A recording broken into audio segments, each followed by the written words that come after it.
a baker in Nigeria, in Lagos, Okay, yeah. right? There's a certain set of conditions that are different than if you happen to be a fireman in Los Angeles, Yeah. right?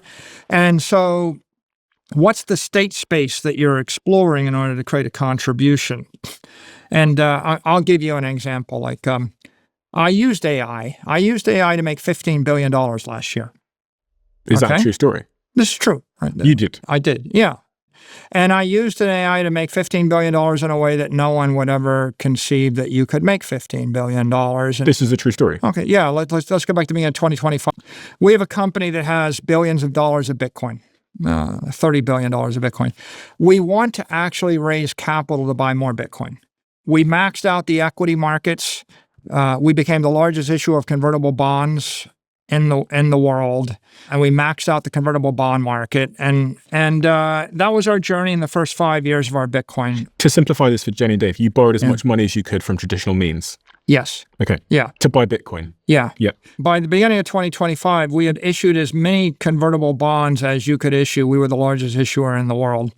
And it wasn't scalable. So we needed to invent a new type of security, a new type of credit instrument that we could use to borrow money to buy more Bitcoin. So we went to the AI, I went to the AI, and I started exploring, how do I design a preferred stock? And so I said, I think I want to create a security that's not a common equity, and I don't want it to be a bond. I want it to be some hybrid in the middle. A preferred stock, for the layman, it's just a security that could be anything. You can give it any terms. I can sell you a preferred stock and give you the right to put it back to me in 12 months, and it looks like debt. I can give you a guaranteed coupon on it. I can give you conversion rights and make it look like equity. So we used AI to design a convertible preferred stock called STRK. When we did it, no one had ever created a preferred stock that was backed by Bitcoin before, and we'd never issued it. And so it was kind of a combination of financial engineering and digital asset engineering and legal work and securities law. So we built it, and when we asked the lawyers and the bankers, they're like, well, no one's ever done it before. Their answer, by the way, is no one's ever done it before, and people don't do that, so we don't think you should do that. And we're like, well, everything else that people have done, we've maxed out, and so we're kind of at the point where our growth is going to stop unless we find a way out of the box.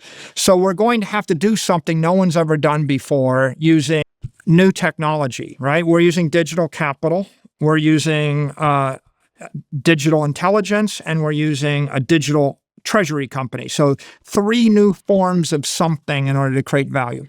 And after we'd done 3 of them, we decided what we wanted to do was create a short duration credit instrument, one that would trade stably around $100, around par. And we were trying to figure out, how do you get a preferred stock to trade at a stable level? It's what you would call technically short duration credit, but it's like we're trying to create a money market type instrument where people can buy it at 100, sell it at 100, collect the yield, and not worry about it trading up and down or being sensitive to interest rates.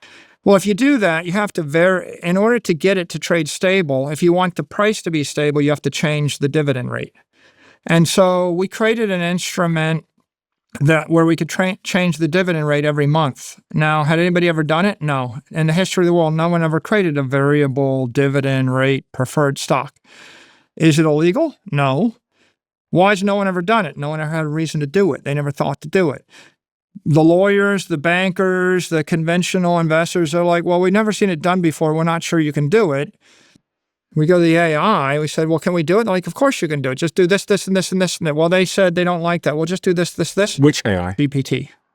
OpenAI. So ChatGPT made you $15 billion.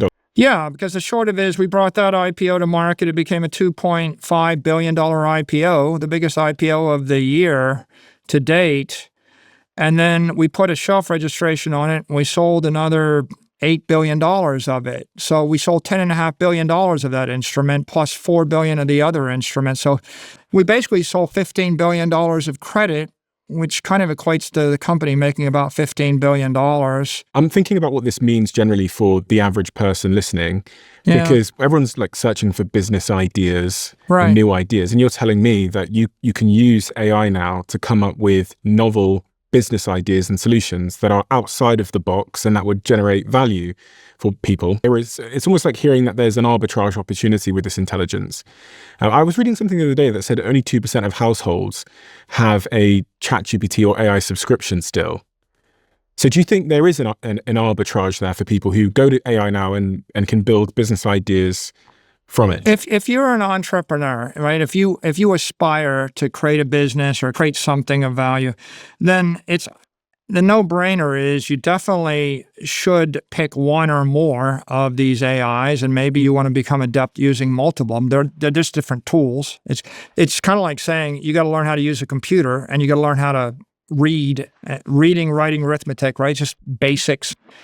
And then once you've done that, you do need to have some domain expertise in something, right? The question is, what are you going to do, right? You either want to create a new product, or you want to create a new service, or you want to radically transform an existing product or service using AI to be much cheaper, much better. But to my mind, I would try to create something magical. Like, for example, can you create something that does everybody's accounting, does the work of 1 million accountants and sell it for $10 a month, right? If you were 18 now, or if your kids came to you and said, Dad, what should I go and study at university? And what shouldn't I study at university? Would your answer be different now as we stand on the foothills of this new technology?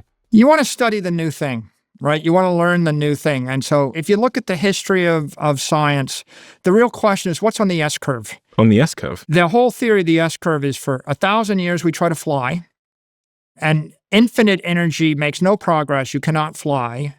And then in 1903, all of a sudden we can sort of fly.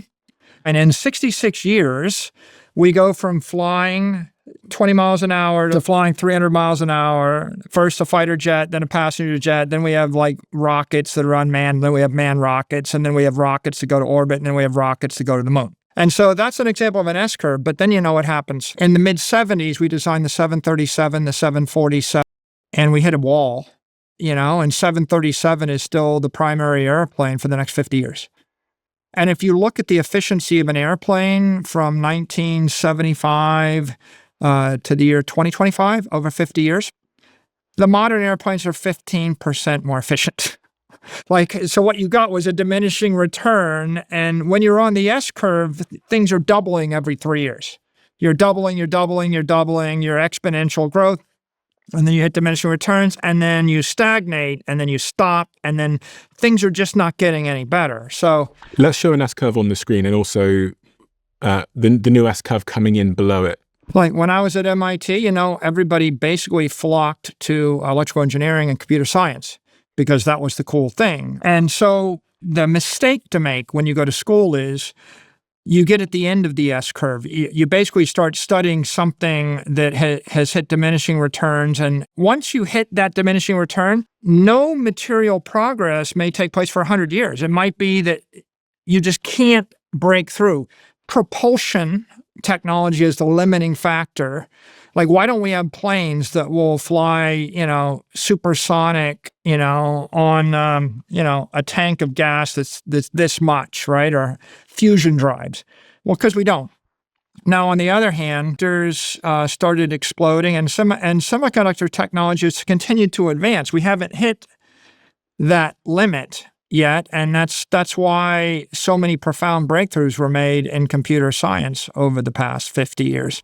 This has kind of hit an S-curve, hasn't it? As a form factor, my iPhone here, since the iPhone, as you said, since the iPhone 6, it hasn't really gotten thinner, better. The battery hasn't really taken a leap forward as such. So we're now looking for another form factor to interface with computers. Yeah, the iPhone 1 didn't have cut and paste. And we didn't get cut and paste till the version 3. And so there was a rapid improvement, versions 1 through 6 or 1 through 7, call it. And at that point, you start hitting diminishing returns. And if you were to do some utility function and you were to score it on a scale of 1 to 100, you would have gone from like 5 to 70 in a hurry, and then you would have gone from 70 to 90 over the next few iterations, and then you're at 91, 92.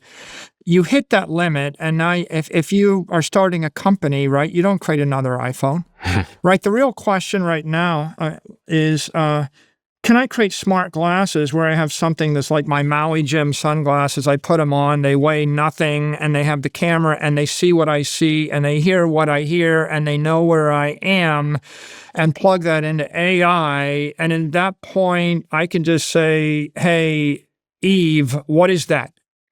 Where am I? And tell me about that. And it's like, why do I have to type anymore? When I met right? Mark Zuckerberg, he showed me the device that's on the way from Meta. This is not a secret because I know they've talked about it publicly, which is it was just a plain wrist strap with no screen on it, but it linked to the glasses.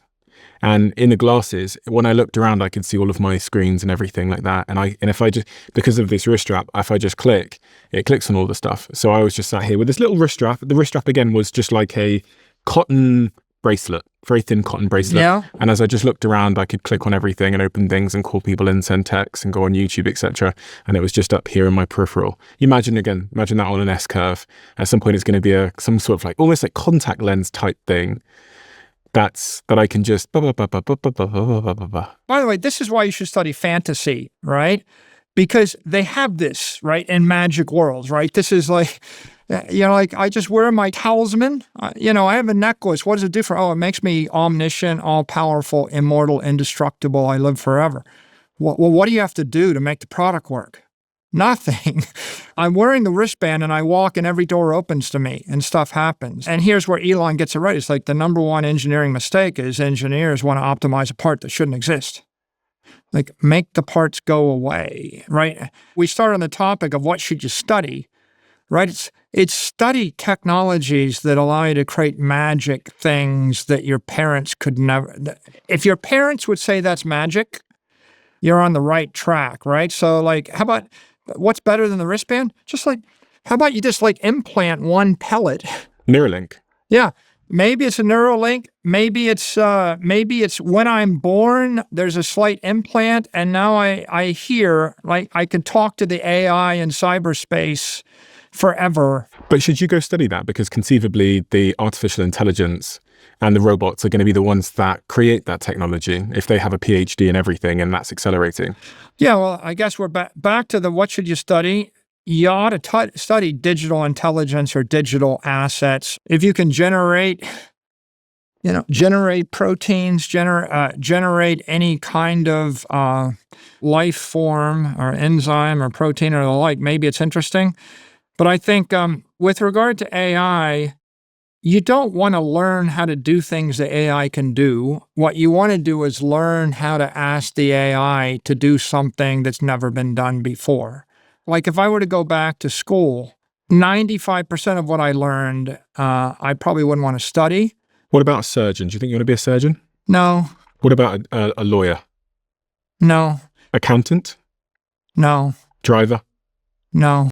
At some point, what you have to do is ask, the AIs aren't really answering the question yet, but you have to ask whatever is the marginal question that hasn't been answered by the civilization. I'll take it. I'll take that position, which is the way you create value in the world is you bring something into the world that wasn't here before.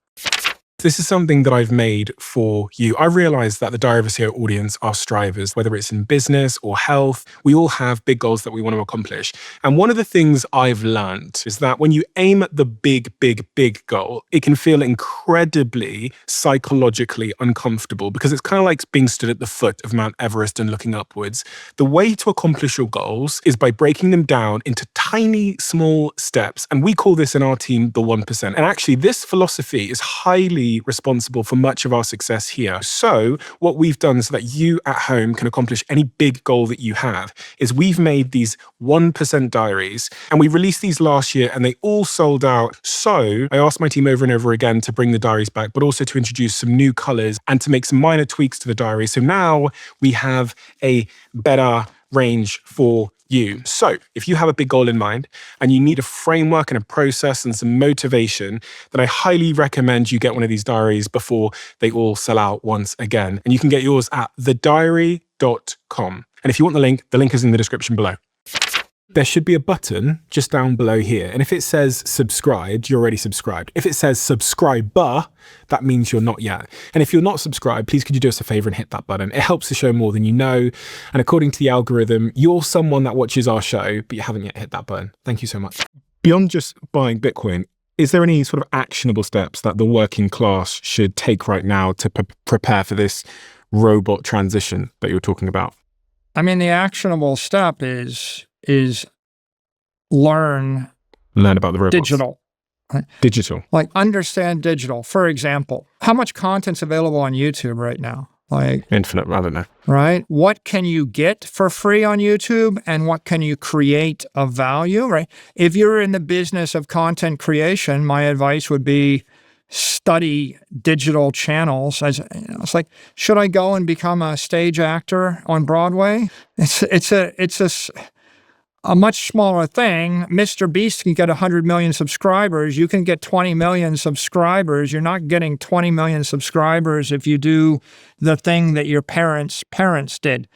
So I think that you want to look at digital platforms. There's digital communication like X or Instagram. There's YouTube and the like, but there's also digital intelligence. Let's just stress test that first point a bit. I guess a lot of content creators are thinking at the moment, now because of these frontier models that can produce video, content, pictures, a kid in Mumbai or Manhattan, where we are now, can set up an agent while they're asleep and say, listen, just post 100 videos while I'm asleep on this every single platform. I'll make 5 agents and I'll ask all of them to post 100 videos each. So you're going to have this, in terms of supply and demand, presumably that's a supply shock. There's this slop tsunami coming in. And then if you look at demand of attention online, it is arguably fixed. Financial Times did a report said that young people are actually starting to come down in terms of time spent online. Slightly older generations are starting from a lower base. They're still going up, but they're starting from a lower base. So you've got a tsunami slop of supply and fixed demand. Again, even this business feels a little bit insecure. Actually, a lot of the major podcasters are actually down on YouTube. If I look at the top, who I would consider the sort of top 5 podcasters in my niche, every single one of them is down at least 50% in the last 24 months. Well, the solution is certainly not to not pay attention, right? So, for example, if you're in the business of creating content right now, you would ask the question, can I enhance the content with AI? Or can I better market or distribute the content with AI? What is the moat? The moat's going to be the most talented content, the person creating the best stuff that everybody wants to see. There are videos being created like, here's a walkthrough of a 16th century warship. And, I don't know if you've seen a guy constructs the entire warship from the keel and he creates the ribs and he shows you the lower deck and the ballast and he takes you through every step. And it's a 3-dimensional video animation. It takes about an hour and it's absolutely riveting. I have no reason to care about 16th century warships, but I can't take my eyes off it because it's just so fascinating to see him explain everything. Are you saying creativity is the moat still? Or understanding what humans want and then delivering it, which I guess is creativity. Let's say the Led Zeppelin example. But what you see in human history is within 10 years of whenever there's a new technology platform, there's some geniuses. They push it to the limit and they do 95% of everything that can be done. And it all happens within 10 years and they live forever. So why didn't anybody before Beethoven do stuff with the piano? Well, the piano comes out, some genius does stuff with the piano, right? And between Beethoven and Chopin and, and a few players, it's like, it's not clear to me if humans try for another 10,000 years, they'll do much better. So with Led Zeppelin, you had electric guitars and you had amplification and everything kind of clicked late 60s. Like the sound of the early 60s was not quite there. And then by 1971, 72, you could do some amazing stuff. And if you think about all the classic rock between 1970 and 1980, you have human creativity pushing the edge of the envelope in so many directions. And then you hit this diminishing return. And then along comes sampling, right? And then you get Swedish House Mafia and Avicii, and that's new technology. And then they push it to the extreme. And then along comes YouTube, and Justin Bieber comes out of nowhere, and Mr. Beast comes out of nowhere, and they push it to the extreme. And what you see with every generation is, I give you a new thing, whether it's a piano or an electric guitar or internet. Think about Facebook and Mark Zuckerberg and what he did at just about the point when you could do that with the web. And then think about the early mobile apps, WhatsApp and the like. And it's like, what you want to do if you want to create these incredible success things is you want to locate the magic opportunity right at the right point on the S-curve where it just now became commercially viable to do it. And it's a 0 to 1 moment, and you want to be there. You want to be the first person that applies that technology, right, to this new idea. Like, what did our company do to go from nothing to $60 billion or from $1 billion to $60 billion? We were the first company to take digital capital, Bitcoin, and put it together with digital credit and a digital treasury model. So we created a credit instrument, a security that you could never have created before. You couldn't have made it 10 years ago. You couldn't build it on top of anything other than Bitcoin.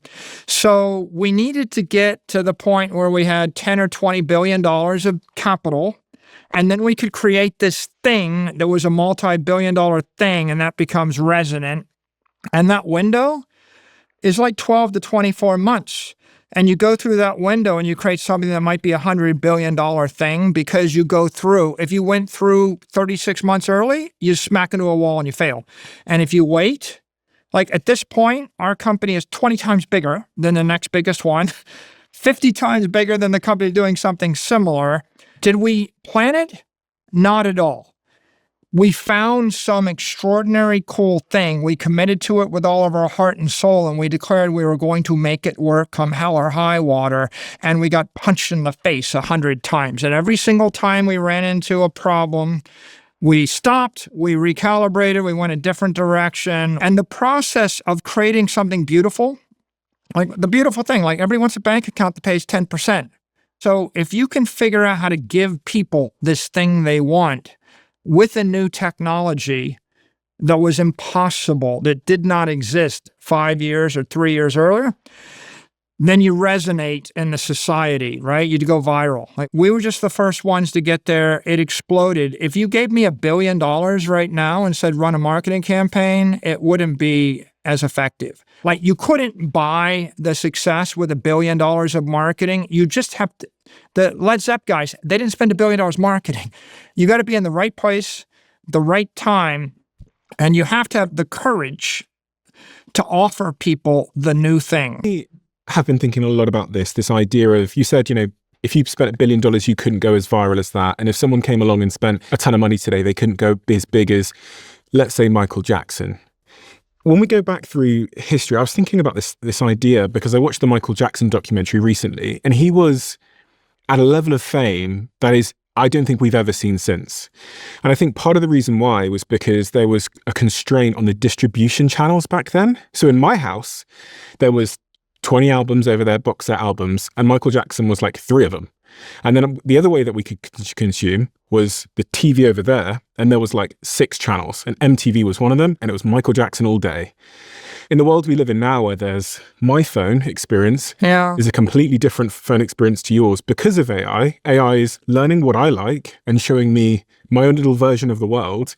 I wonder if it's possible to be as big as a Michael Jackson once was for anybody these days. And actually, I even with the YouTuber you mentioned earlier, I wonder now if fame or being a content creator or a musician once looked like this sort of like high ceiling, and then you're known for 100 years like Michael Jackson. And now with algorithms that are personalized, does it now look like this? Shorter and shallower. Is it possible to get big? You could say, well, I can't get as big as Michael Jackson, but on the other hand, Elon Musk got big. right? Like there are things that get big, right? Companies get big. OpenAI went from nothing to how many users in just a few months. So I think what you could say is going viral is about hitting a resonating frequency in the civilization, whether it's an artistic frequency or it's a political frequency or it's a technical frequency. Yeah, there are some things where there's going to be a glut. There's going to be, well, let's take Instagram, right? It's like, on one hand, a billion people have like bad photos posted online.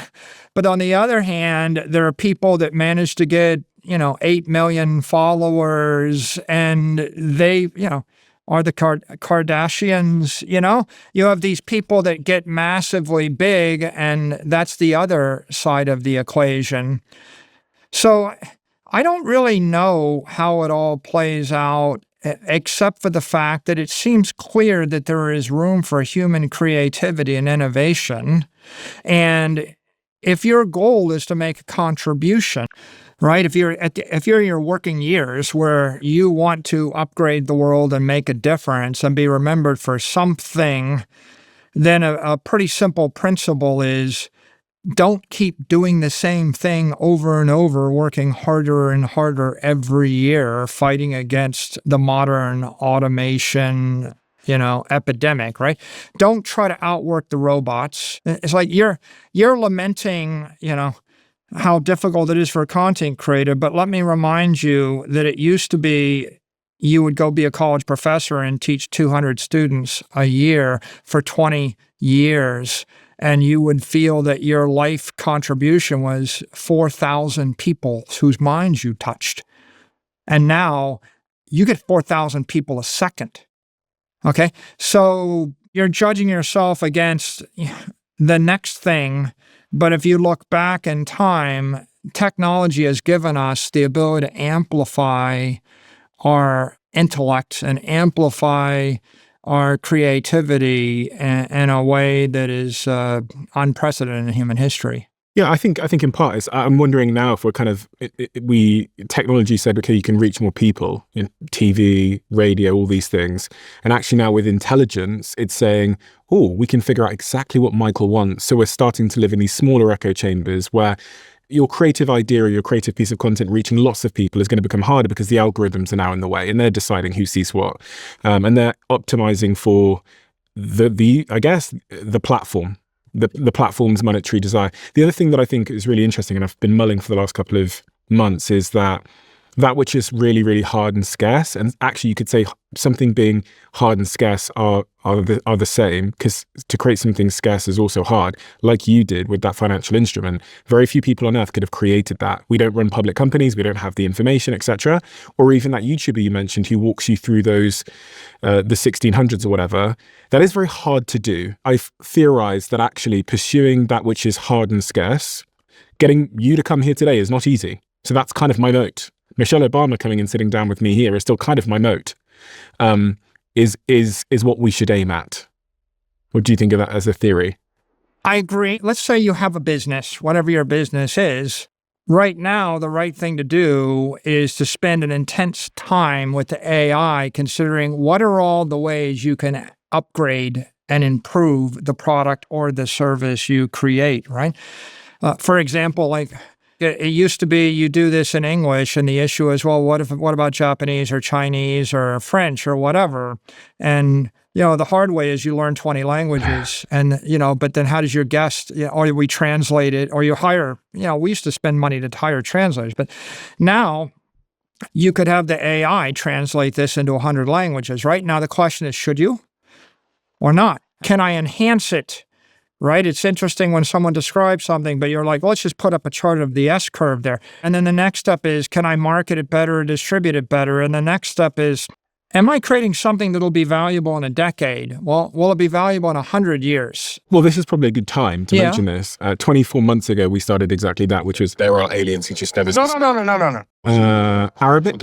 ما أكثر سؤالا يطرحه الناس الآن حول Still me. Yeah, and ask yourself, how many people that do podcast interviews offer that level of quality of content? And I think you're outstripping, like, I don't know if anybody else has done it that well. Neither do I. Right? We started almost 3 years ago. And for the first 24 months, it was a tragic failure. So you had the data scientist in the corner of our office failing for 24 months. And then about 12 months ago, for the first time ever, we saw that the translation technology underneath us had improved and that we could get the view duration in Spanish to be higher Yeah. than English. And how many months do you think Jimmy Page spent trying to master the electric guitar?